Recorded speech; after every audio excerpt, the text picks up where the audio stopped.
Hello, Theodore Shoebat here, giving you guys another message that you will not hear at church.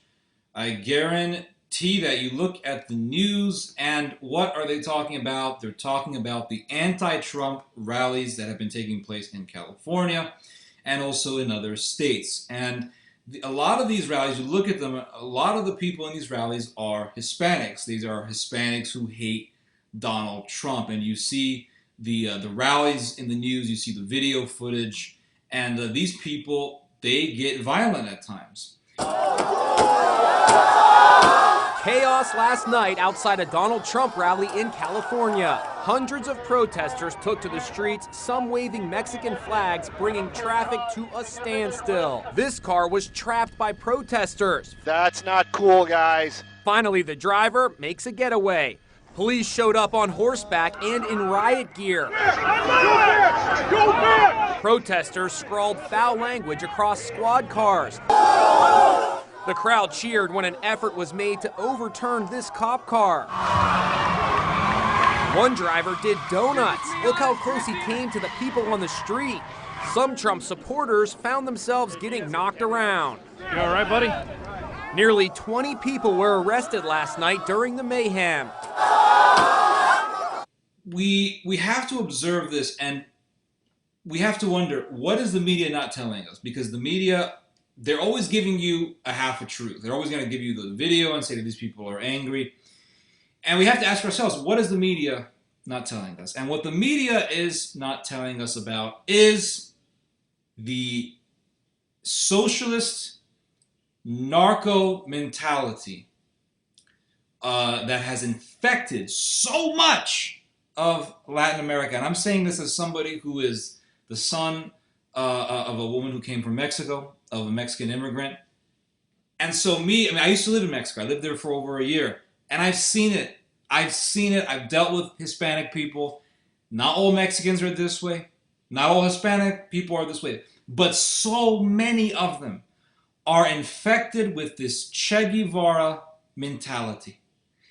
And there is a photo that has been circulating the internet, and this photo really is a microcosm of what I'm talking about. And look at this photo. You see all these people, and they're holding signs. One of them says "F Trump," and another says "F Trump." And this is something we should be fixated on.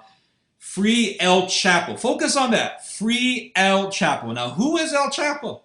A gangster, a thug, a modern-day pirate, somebody who butchers human beings, somebody who beheads people, and just an absolute thug, criminal, lowlife. This is who they're loving. They're not glorifying people of Catholic history. They're not looking at their ancestor Cristeros, the Cristeros who fought against the anti-Catholic despotism of Plutarco Elias Calles, who also was a socialist who had the same sort of Che Guevara mentality, who was also an occultist Freemason, who hated Catholics, who killed and murdered Catholics, who killed many priests, who tyrannized people for their Christian faith. The Cristeros fought against that guy. They were good people. They were good Catholic warriors. But you don't see the Mexicans of today, at least not most of them, glorifying those people. No, they're glorifying the socialists. They're glorifying the narcos. They're glorifying cartel mob bosses, murderers, killers, devil worshippers. I mean, when you study the cartels and you study narcos and what they believe in, they have an ideology just like ISIS has an ideology, and it's anti-Christian and satanic. And they're all saying the same exact thing, that,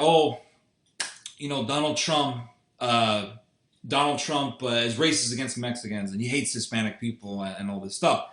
And they're believing everything that is told to them by Telemundo or Univision and all the modern-day Mexican media, the socialist mentality, the media that subscribes to the Che Guevara way of thinking.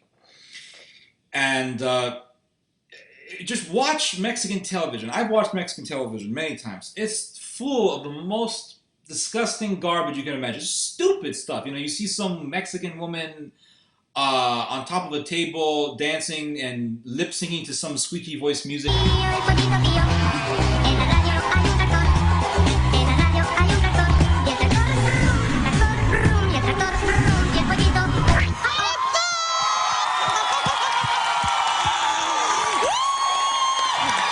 look how funny this is, man. It's like the stupidest thing. And just what Latin America has been reduced to, from being a abode of Spanish Catholic culture, they have become an abode of garbage, basura in the Spanish language. And you see it everywhere. It's not just there. I mean, you read about the revolutions that have taken place or the revolts that have taken place in Latin America. And what we see in Latin America today is simply an accumulation of what has been happening there for decades. You read about, for example, what happened in Colombia. You know, when you had communists in Colombia. Look it up. It's called La Violencia. Look up the La Violencia revolts. Communists revolted in Colombia and they butchered so many Catholic people. So many Catholic people, thousands of Catholics butchered in the most horrific ways you can imagine by communists. And that mentality that has the blood of Christians on its hands is the mentality that is infecting Mexico right now. And it's just, what the media is not talking about is the narco mentality. What is this mentality where if someone says something like, listen, the Mexican government is sending in their criminals, and it is, the Mexican government is funding the cartels, and so few people are talking about this, at least in the mainstream Mexican and English-speaking media. Very few people are talking about how Mexico is not a free country. Let me tell you something.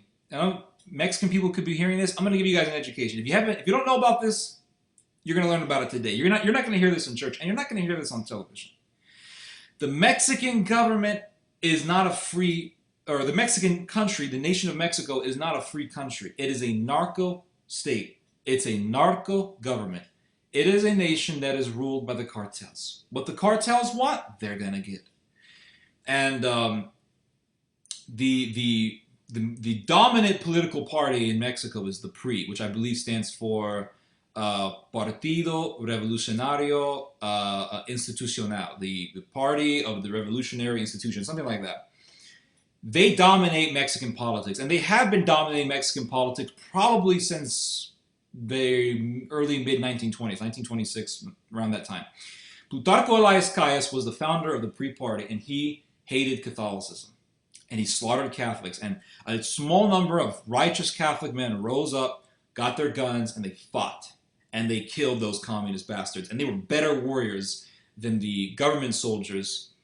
But eventually, through deception, through deceit, and through compromise, the Cristeros were eventually killed off, and the Mexican government began to control all education. The PRI party began to control all education, even private schools. All educational institutions in Mexico were subjugated under the control of the government, and they were required by the Mexican state to teach socialism. And even if it was a Catholic school, the Catholic schools were required to teach a form of liberation theology. In other words, it was an intermixture between, or an intermixture of Catholicism and communism, which is not Catholicism at all. You can't mix the two together. It's like oil and water. And so,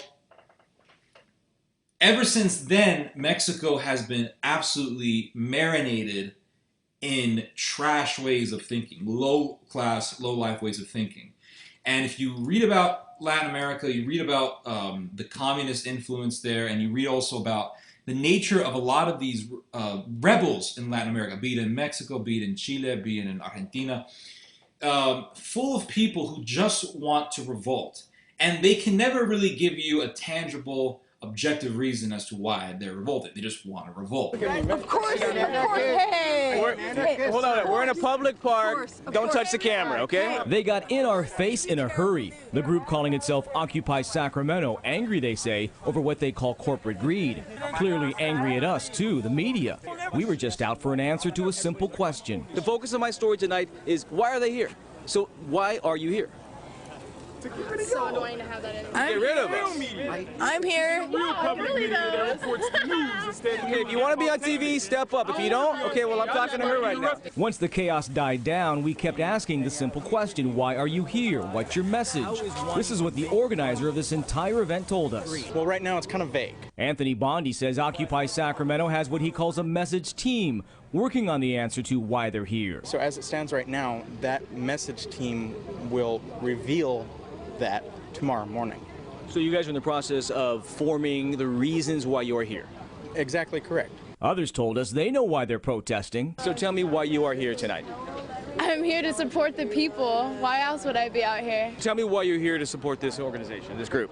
I've heard it's anti-capitalist. I'm a socialist. I'm a Marxist communist. I'm here to support People! people, of course. Some people had a more clear reason. I'm here because corporate greed and financial greed are ruining this country. I personally am here because I think it's about time that we had a very open dialogue. To address that, some plan to spend the night at Cesar Chavez Park. Police standing by have warned them there's no overnight camping allowed.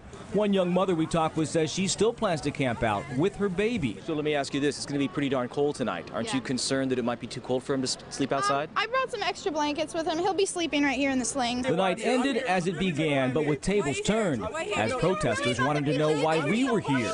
Those fighting to give everyone a voice wouldn't let us answer. No, time out.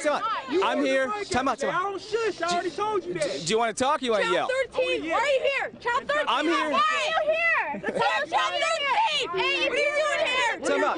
Hey! That's the pattern that you see throughout Latin American history. You see that way of thinking. Even the Mexican Revolution was just garbage. But I'm just giving you guys a little explanation, a brief explanation as to a brief explanation behind this mentality. So the people of Mexico are in a way brainwashed to revere their government and what it stands for. That's why the majority of them will vote for the Revolutionary Party, which is anti-Catholic, anti-Christian. And this influence in the society, this inundation of socialist, anti-clericalism ideologies, it has resulted in people voting for the Revolutionary Party, which is anti-Christian, and it has also resulted in the decline of the Christian faith, the church militant, in the country. So when someone like Trump comes in and says the Mexican government is supporting the cartels, is sending in the criminals, they go crazy. And they automatically see that as synonymous with racism, or because that's what they've been brainwashed to believe by the Chicano influenced education system in the U.S. and also in the anti-Christian revolutionary, socialist revolutionary ideologies and indoctrination that takes place in Mexico. They are also taught that they are the Azteca, and you will hear Mexican people say, "I'm the Meshi people. That's my people. I'm from the Mexi people. That's what I am." You know, and they think that they're Aztecs. This continent that we're in is my continent, Mexica people, dog. And we're the ones that are being told to get the fuck out of here, dog. When this is my fucking continent, how the fuck am I supposed to fucking leave my home when this is my shit? I'm the feathered serpent. Those pyramids in this fucking continent were built by my fucking people, dog. Get that shit straight. Those are my temples, my people's temples. Come to my fucking land, put fucking borders, then say get the fuck out of here. The fuck you think you're fucking talking to? A motherfucker that don't know his history, his lineage? I'm the serpent. I'm Lucifer rising. I came to oppose all that's evil, the real evil. You know what I'm saying? These motherfuckers come in here with Bible and sword and try to conquer your people, enslave them in the name of God. Well, if that's the case, then I'm the motherfucking devil, homie. You go to Mexico and you'll see people tell you, "Oh yeah, Cortez, you know, the great conqueror, el conquistador, he came to our country, our land, nuestra tierra, our land, and he took over." Like, what country? Dude, look at the mirror. You're blonde and blue-eyed. But they think that they're Aztecs. They're literally brainwashed to believe that they are the Azteca, when in reality they're descendants of Spaniards. Or they're mestizos. They're mixed with some sort of indigenous blood and European blood. But they're brainwashed to think that. That's why when you start criticizing the Aztecs in Mexico, it's literally like throwing a match into a room full of gas. It's going to blow up and people get pissed over that. And I have no idea why. Well, I don't really understand why it would be that way, but of course I also understand that's what they've been brainwashed to believe. That's the brainwashing has gotten these people to act this way.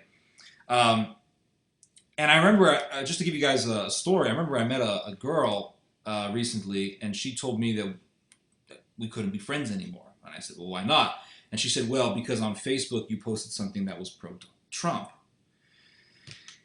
And I was like, so? And she said, well, because, Theodore, she claimed to be Catholic.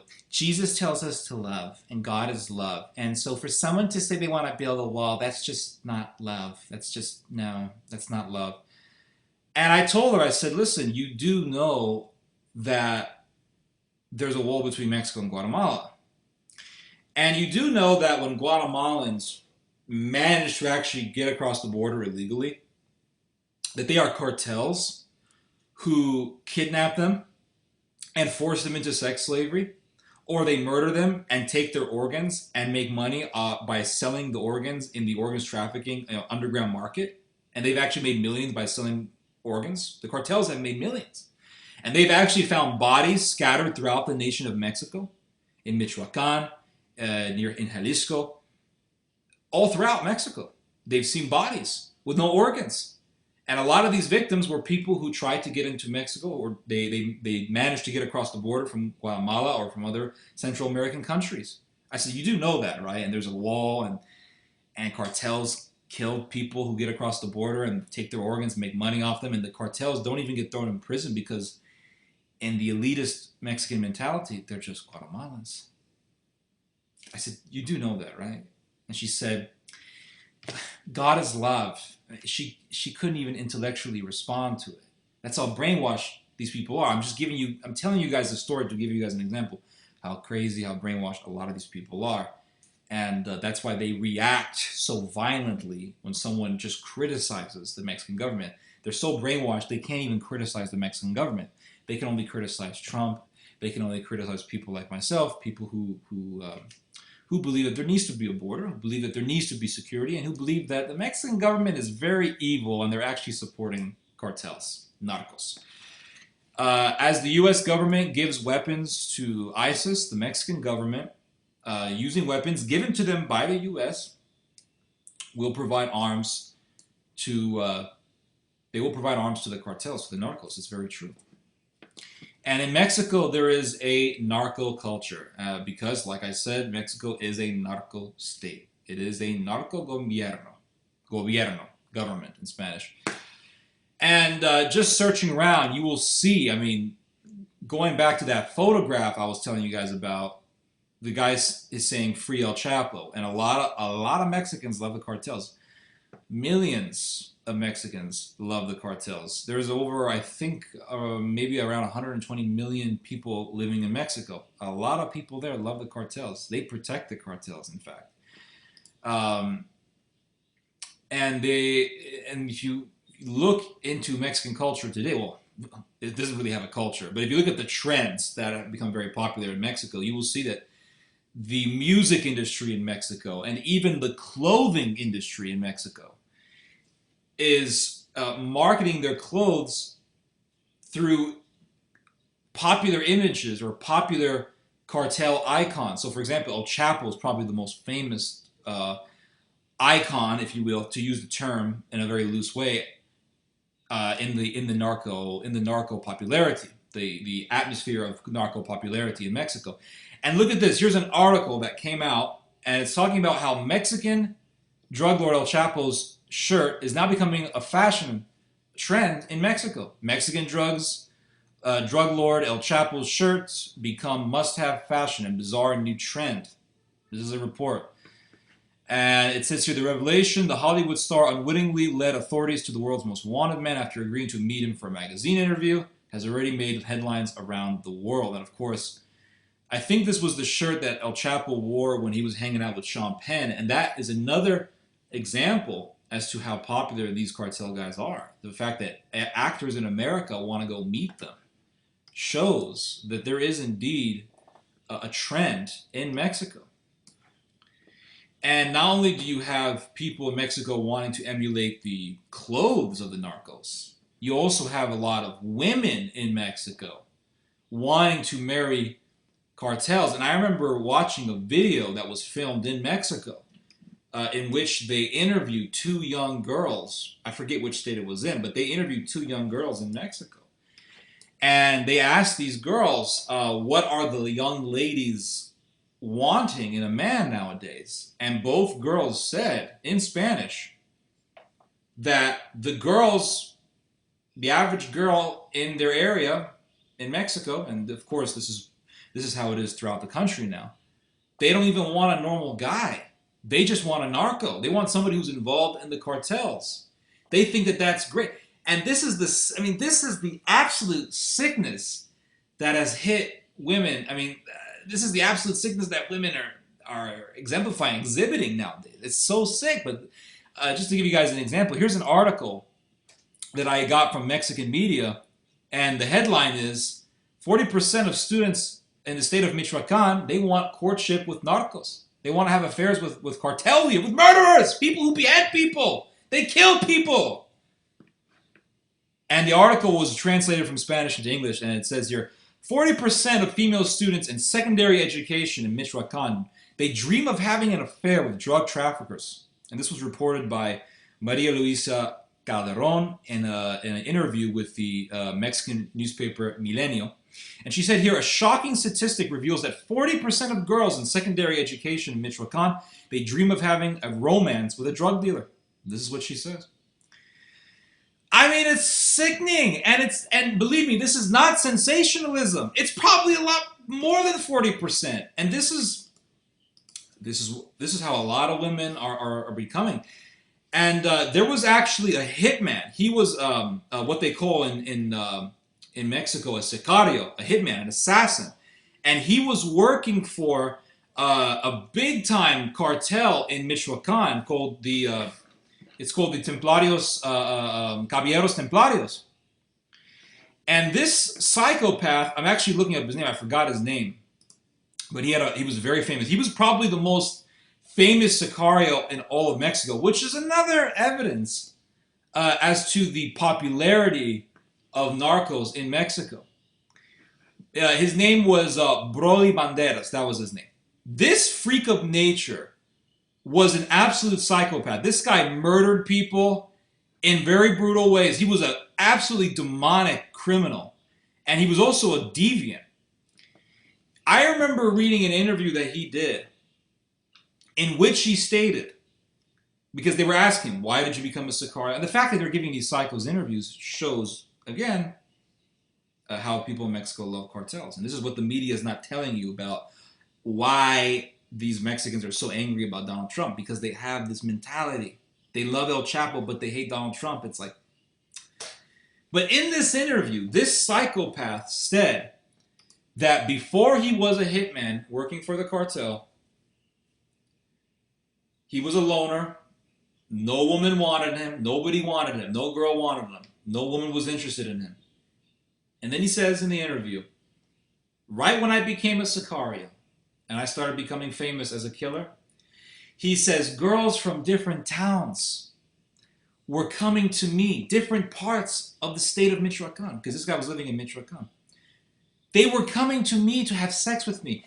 And these girls, he says, would fight physically for the affections of this killer, to have sex with him. And the girl would have sex with him knowing that he was having sex with other girls.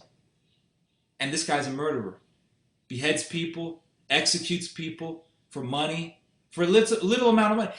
People don't realize, the society of Mexico has become so corrupt, so depraved, and demonic, and evil. They are people in Mexico willing to kill other human beings for $20, $50, $30. That's how sick people have become. I used to live in Mexico. I lived in Jalisco for a year and 4 months. Now that's not a very long time. I understand that, but it's long enough to get an apprehension of the culture and how people think there. When I was living there, yes, they had the Che Guevara mentality. Yes, that was there. It was a cultural thing, but it was still very safe. I was living there. Let's see, in from 2005 and 2006. All the way to near the end of 2006, almost when 2007 was about to come up. And it was still quite safe when I was there. I mean, I went to Guadalajara, I went to Michoacan, I went to Morelia, I went to Querétaro. I went to Nayarit, it was still safe. I didn't really have any problems there. You would walk at late at night, 2 in the morning. You go to downtown Guadalajara late at night, 11:30 at night. Nothing would happen. You never saw any violence. Then when I left, about maybe a year and a half, 2 years later, the violence imploded, and it became absolute chaos. So it's like, and then all of a sudden, the whole society began to glamorize cartels. And I understand that's always been there, but not at this level. And it just erupted, like the demons just came from hell and just took over that whole damn place. I mean, just at a very intense and severe amount, at a very intense and severe level. And now you have the cartels, from being seen as murderers and killers, now they're seen as superstars. And now you have the biggest thing in music in Mexico is not the old school Mexican singer, your old school ranchero singer. It's the narco corridos, the ballads glorifying murderers. The girls in Mexico, they're not like what they used to be. I mean, I'm sure there's great women there, but now they want cartel guys. And it's not just in Mexico. You go all over the world. Women, they get on their hands and knees for somebody who wouldn't give a crap about them anyway. They sleep with men who abandoned them. They sleep with men who would push abortions on them. Most women don't want a good guy anymore anyway. That's why a lot of men have gone MGTOW. You know, MGTOW men going their own way, and that's a whole other subject. But you look at Mexico, and so many people, the whole society is just revolving around the cartels. They love the cartels. And now you have an entire generation in Mexico who think that it's normal to live under the power of a cartel. And the music in Mexico, the music industry, is promoting cartel religion, cartel culture, and hence the advent of the almost sudden popularity of the narco corrido. Around 5 years ago, people wouldn't pay a penny to listen to this garbage music. And now you have people listening to this music that glorifies cartels. And it's huge. And the Mexican government is even promoting it on the television because the Mexican government wants to recruit young people into joining cartels. Now you may ask yourself, why would the Mexican government bother with that? Well, because cartels make billions and billions and billions of dollars through drug trafficking, sex trafficking, and organs trafficking. And a lot of Mexican politicians, the majority of Mexican politicians, except for a few here and there who want to do the right thing, the majority they demand a portion of the profits from the cartels. So the cartels make billions of dollars, and the politicians say, hey, you give me some of the money, you bribe me, you give me some of your profits, and we will enable you, and we will even arm you. And so the cartels and the government became one. Cartel, government, no different. And it comes down to a point that when Donald Trump says, hey, Mexican government is sending in their criminals, they're helping the criminals, which is true, the Mexicans get very mad. A lot of Mexicans get very mad because they're part of this culture that glorifies the cartels. They're part of this culture, this insanity. I don't even want to call it a culture. This insanity that glorifies power, that glorifies senseless revolutions, senseless revolutionaries, violent and evil people. And you just look at the popularity of these narco corridos. It's insane. And look at the amount of views that these videos get. You look at the YouTube. It's amazing that YouTube bans me. YouTube bans me for saying something against fags, but they don't ban the narco corrido guys. I mean, look at these videos. Here's one narco corrido singer. They call themselves Caliber 50 or Calibre 50. And they're doing a song here with another singer named El Commander. And look at the video.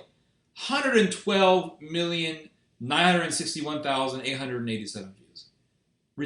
Ridiculous. And over 250,000 people like the video. 16,000 people have enough sense not to like it. But the minority is the people who are on the side of sanity are in the minority. And the people who are on the side of evil are the majority. It's exactly what Jesus warned us about, what he told us about.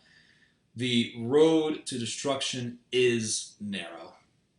And we see that in the masses. We see that in the pure observation that tyranny truly is found in the masses. There's a lot of cartel violence in Mexico. I did a whole documentary. It's called Hell Across the Border. Go watch it. There's a lot of insanity.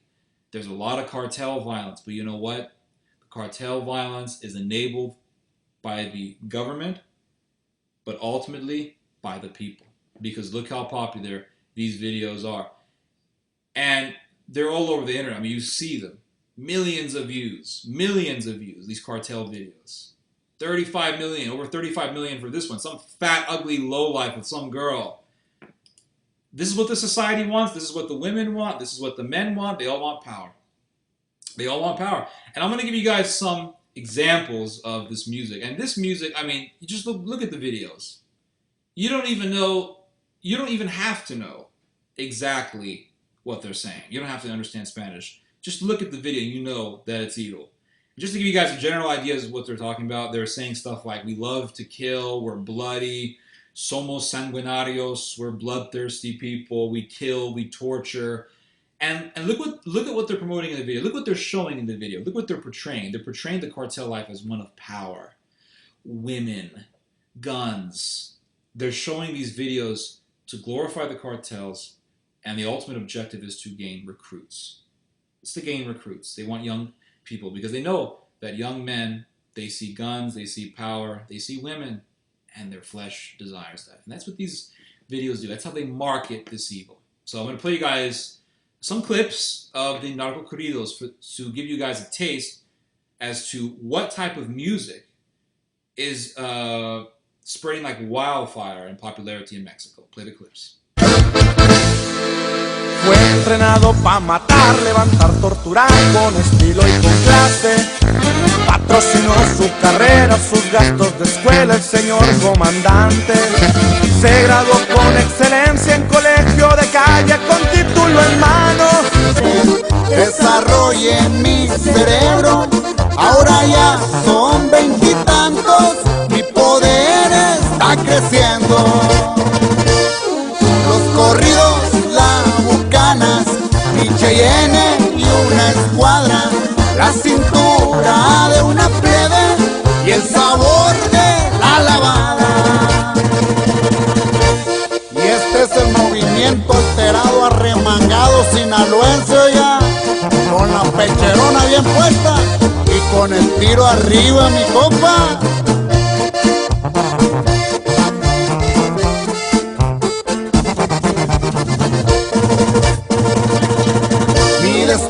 No es ser mafioso, como un día no fue mi padre, mi apellido es peligroso, los contras ya se la saben, si acaso lo han olvidado, yo aquí estoy para recordarles. Vivo una vida de lujos, no he nacido para ser pobre, mis caprichos son muy caros, ya he pagado hasta millones, las artistas más famosas han probado mis pasiones. Para Mazatlán un Viper, para... Now, after watching that, I want to give you guys a little bit more explanation as to the mentality that has taken over much of Latin America. It is the Che Guevara mentality. And the Che Guevara mentality is, we do a revolution without even giving you a tangible, objective reason as to why we are revolting. You see this throughout Latin America. You see it in its history. For example, they will come out and say, we need a revolution. And you say, why? Because the people. What does that mean? The people. Okay, why are you here? The people. The people, everything, the people. Nothing about God, nothing about something that's eternal, nothing about something that is tangible, that is real, that you can actually understand and put your faith on. It's not a firm foundation. It's just the people. And the poor people, you know, they're being enslaved by the proletariat and the capitalist system. And you saw this in the Cuban Revolution. You see this in the Victor Jara types. And for those of you who don't know who Victor Jara is, he was a guy who was a very famous singer who was always promoting revolution and sedition in his country of Chile. And, they wanted to go against Pinochet. Pinochet was a dictator. We got to go against Pinochet. Why? Why should we go against Pinochet? Because he's killing our people. He's killing communists? Yeah. Why should we give a crap about that? It's the same thing that happened in the Spanish Revolution in the I believe it was in the 1930s, in the 20th century. You had the revolution in Spain. We have to overthrow the government. Why? Because it's tyrannical. How is it tyrannical? I don't know. And the people revolted in Spain, and you had all these izquierdas, leftists, who revolted in Spain, and they butchered people in the most horrific ways. We talk about ISIS. What's happening in the Middle East was once happening in Spain. The commies, the atheists, they would go into villages and take every member of the village and shoot them, cover them in gasoline, burn them alive. This is what communism brings. This is what atheism brings. It brings absolute senseless violence. Now, thanks to my business. Imagine if my business didn't. Did you have a job? Fuck your business. It's not a job. So when you finish, where are you gonna go?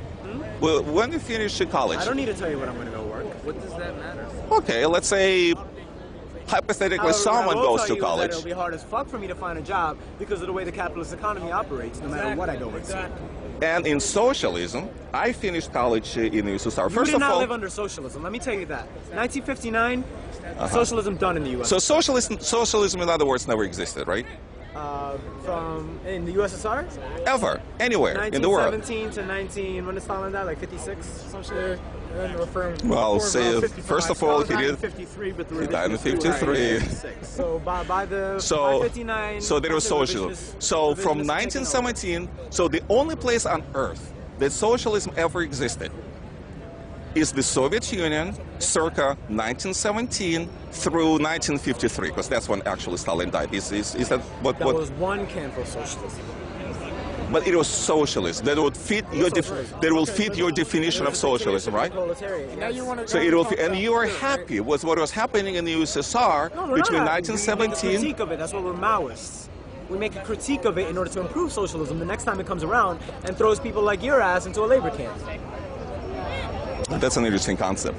So this way. Concept is going to be an interesting reality someday. So you'll be around to see it. So this way, the system that you advocate would throw my ass, to quote you, into labor camp just because, let's assume, I'm a racist. Okay, let's assume. Do you have employees? Of course I do. Okay, that makes you a capitalist then. Of course it does. Okay. Of course it does. Your interests lie with the capitalist system. Of course. Your interests lie with the capitalist system. Of course you're going to defend the capitalist system. Of course I do, and of course I will.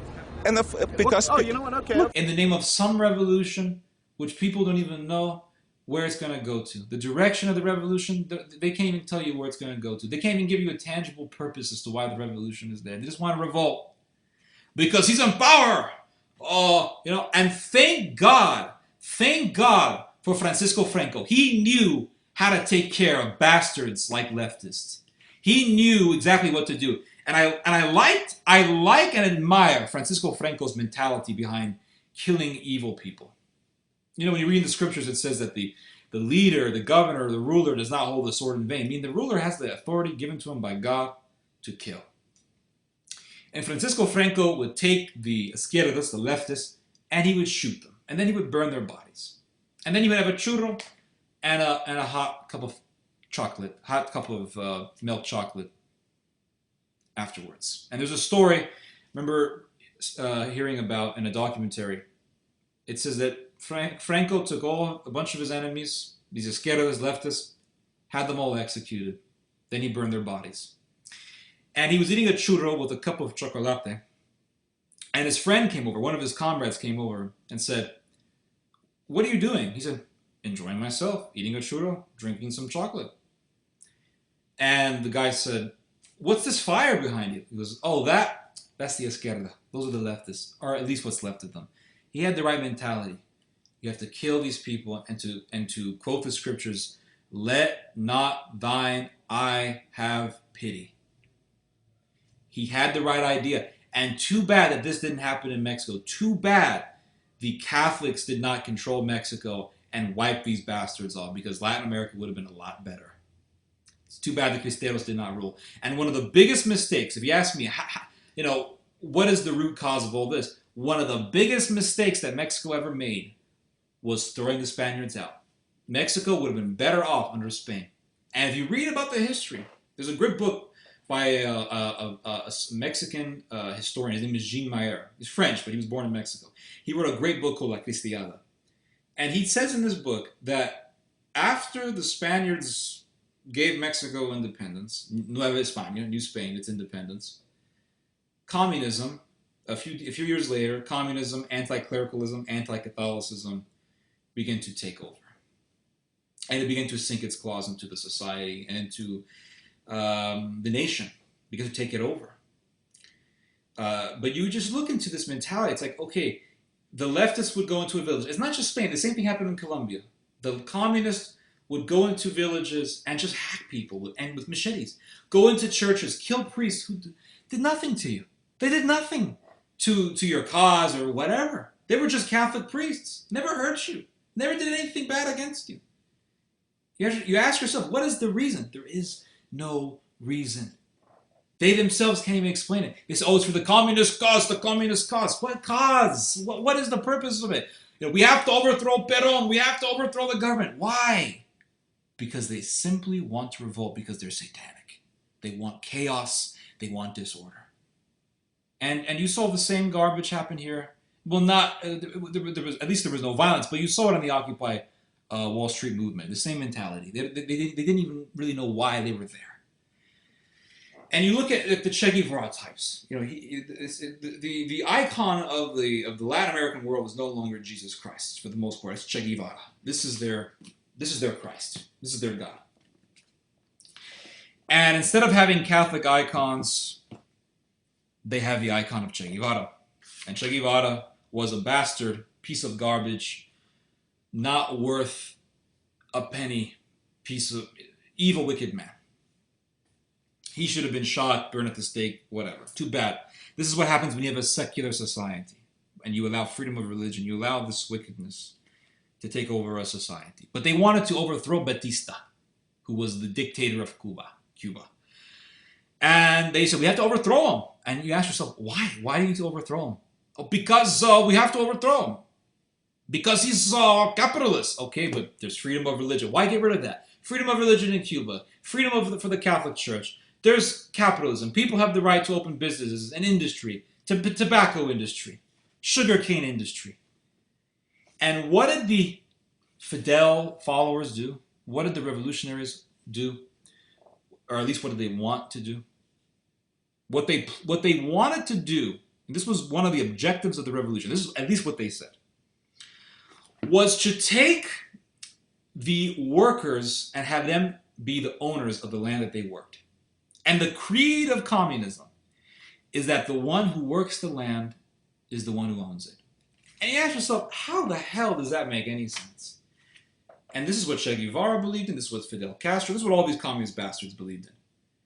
That the worker, and you see this in Latin American culture and music, you see this, so much of this garbage. In the music, you listen to Victor Jara, and you listen to a lot of these Chilean, Latin American singers from the 70s. The worker, the farmer, oh, the poor worker, oh my gosh, he's working, oh, at least he has a job. But he works the land, and the one who works the land should be the one who owns it. How does that make any sense? So somebody who owns land, and he paid for the land and he owns it, he can no longer own the land. The one that he hires must now own the land. Well, how does that make any sense? I mean, if your objective is to get rid of capitalism, wouldn't giving land to the workers then make the workers the owners of the land? Now there's still ownership, but simply the difference that there's new owners. This is why I like to say communism is this is my definition of communism, or a communist. A communist is really a capitalist who wants everyone else to be a socialist. A communist is a capitalist who wants everyone else to be a socialist, meaning they want the capital, they want the profit, They want the power, and they want everyone else to live in servitude to them. Take the land from the owners, take the land from the one who owns the land, and give it to his employees. Well, now his employees are the owners. You still have ownership. And those owners, those new owners, are also going to have workers because someone needs to work the land. It's just absolute garbage, and it's absolutely demonic. But I'll give you guys an example as to what I'm talking about. In this book that I'm reading about Che Guevara, there is an account of an argument between Che Guevara and a Jewish man. His last name was Oltuski. He was Eastern European. And this Jewish guy really didn't agree with Che Guevara. Che Guevara said, the one who works the land is the one who owns it, and we have to remove the owners. We have to take the land, confiscate the land, and give it to the peasantry. And the Jewish guy said, well, that's illogical. And he tells this barbarian, Che Guevara, he says, well, Che Guevara at first tells him, we will divide the land amongst those who work it. What do you think of the agrarian reform? And so this guy, this Oltuski guy, says that all idle land should be given to the peasants and that large landowners should be pressured to let them purchase the land with their own money.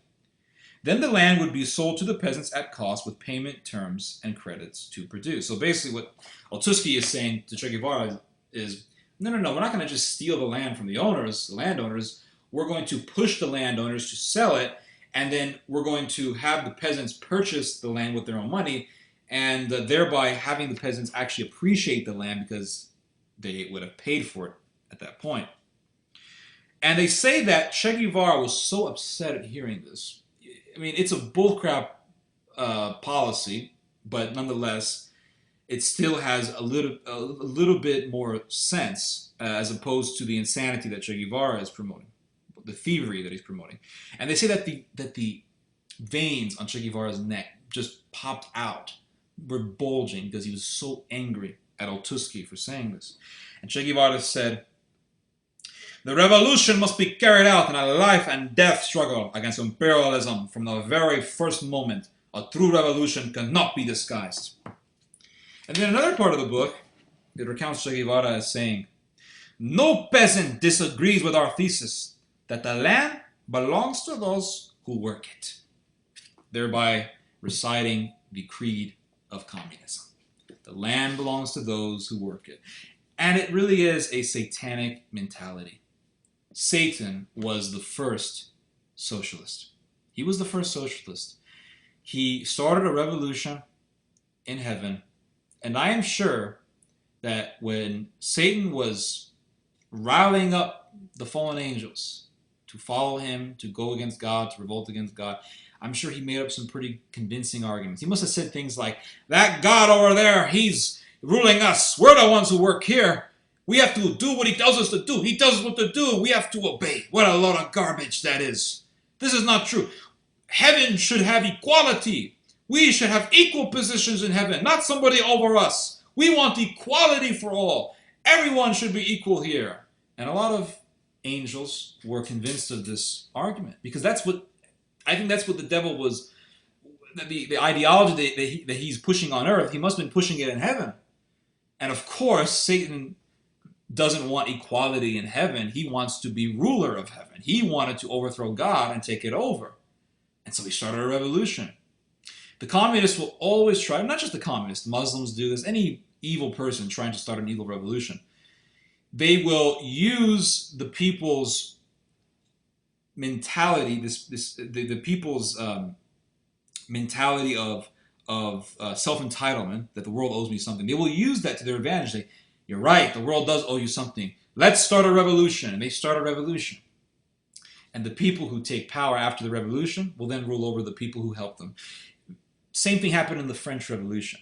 The revolutionaries, who were mainly bourgeoisie French, they used the peasants to start the revolution, and the majority of the people who were beheaded in the French Revolution were peasants.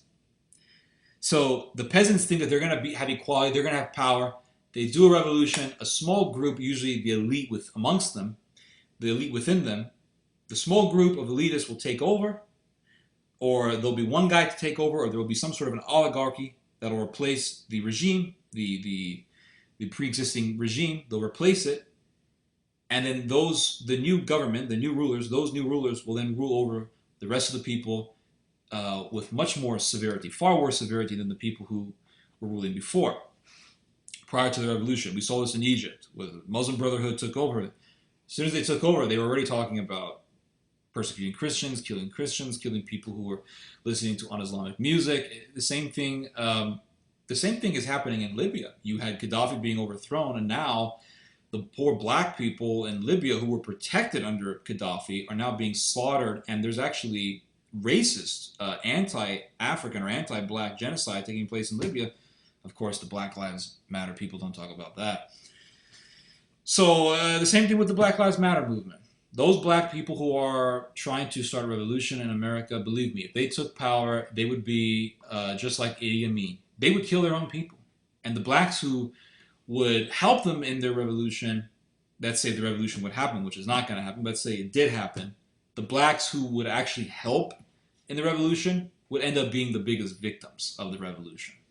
So Satan was the first revolutionary.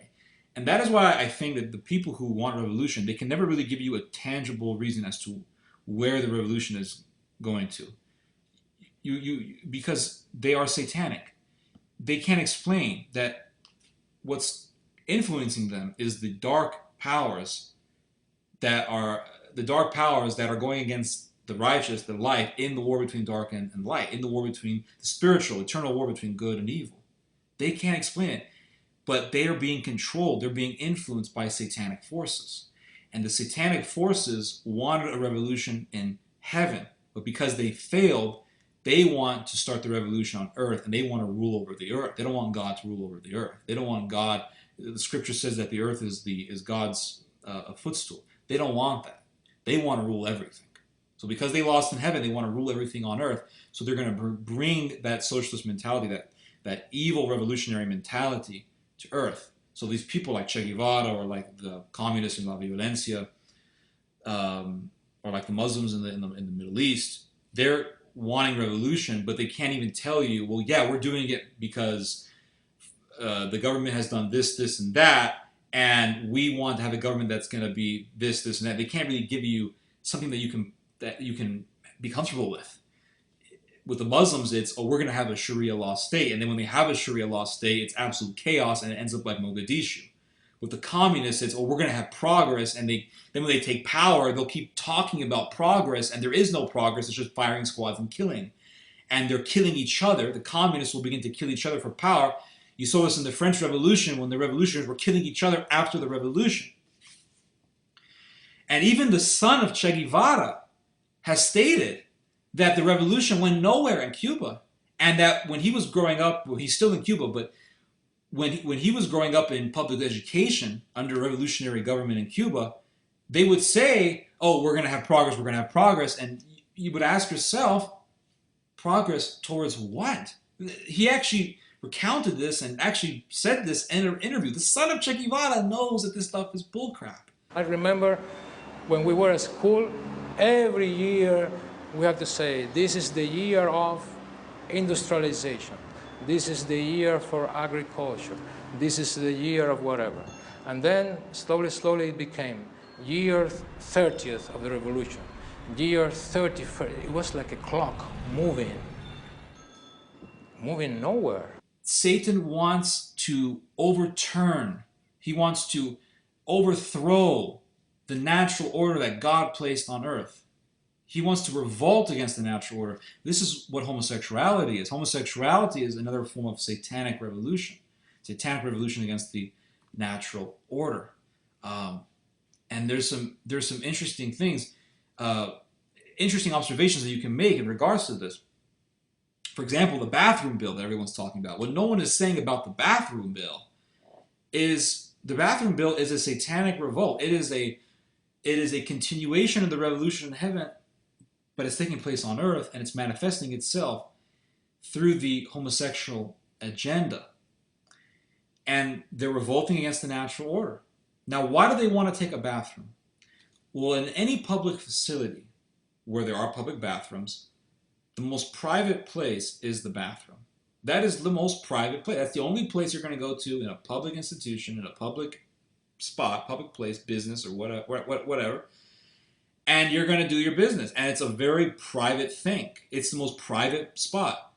So why the bathroom? Why that most private place? Because if they can control such a private place as a bathroom, they can control every other private area, every other private place in your life. If it's the public bathroom, which is the most private place in any public institution, then pretty soon it's going to be your home. Pretty soon it's going to be your families. Pretty soon it's going to be your children. And mark my words, these faggots, these sodomites, ultimately what they want to do is take your children and force them into homosexuality and slaughter anyone who goes in their way. They want to establish a homosexual utopia. That's why I say the government, any civilization that wants to remain a civilization, you have to destroy homosexuality. It's not just Islam. You got to kill these faggots. You have to kill these sodomites because they want to overturn the society. Their whole agenda is seditious and it's pure evil. That's why you have to get rid of it. And the Muslims want to do the same thing. They want to do the same thing in that they want to take away all your privacy so they can control every aspect of your life. Recruit your children to Islam. This is why, for example, ISIS states, and this is an English translation of the Arabic term, they love to say, in the heart of your abode, there shall be the battles. Now, what exactly are they saying? They're saying in the heart of your abode, meaning in your homes, we will kill you. And why is Satan so obsessed with taking things that are private, the bathroom, the home, the family? Well, of course, the family is something that was established by God, and he wants to overturn that. But the ultimate reason is because Satan wants your home, your body, your temple. If Satan can take your temple, the temple of the Holy Spirit, then he can take your very soul. And that is what the battle is over. The soul of humanity. This is Theodore Shoebat. Hope you guys have enjoyed this message. Hope you guys have learned something from this message. You just heard some theology. God bless, and God be with us.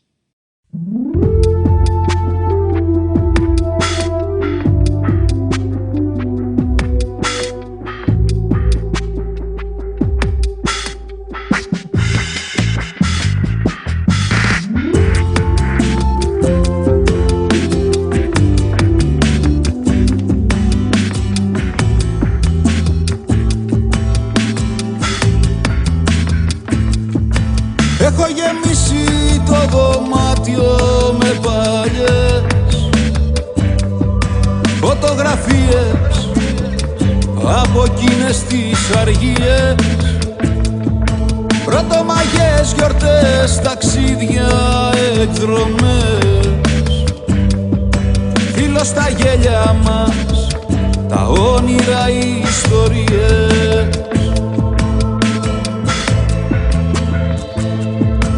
Sotto le stelle attorno al fuoco con gli amici,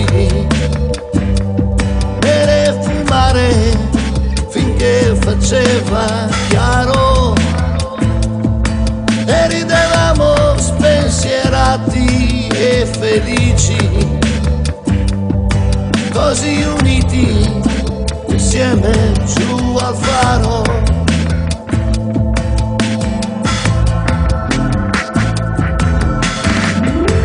Τώρα σιωπή, τώρα εικόνες κι αναμνήσεις προσπερνάνε.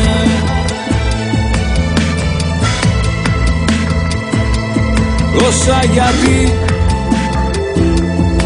γιατί τα χρόνια τόσο γρήγορα περνάνε.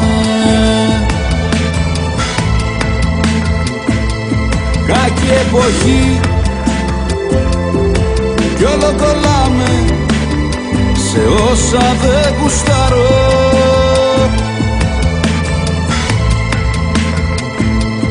Φίλοι καλοί Όταν ξεχνιόμαστε ας θυμόμαστε το φάρο.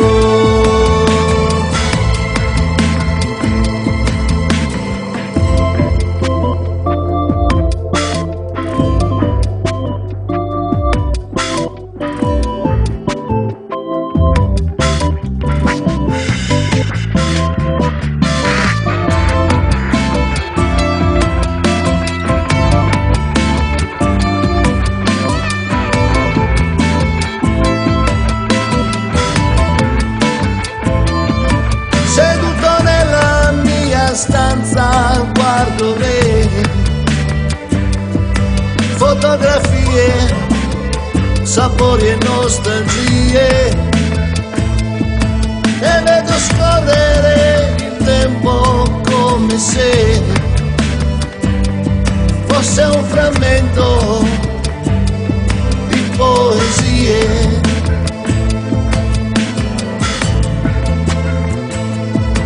Τόσα ξενύχτια δίχως νόημα και σκοπό,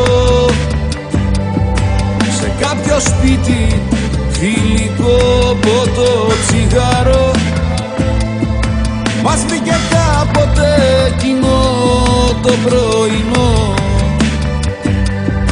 φιλοσοφώντας στου λιμανιού το φάρο.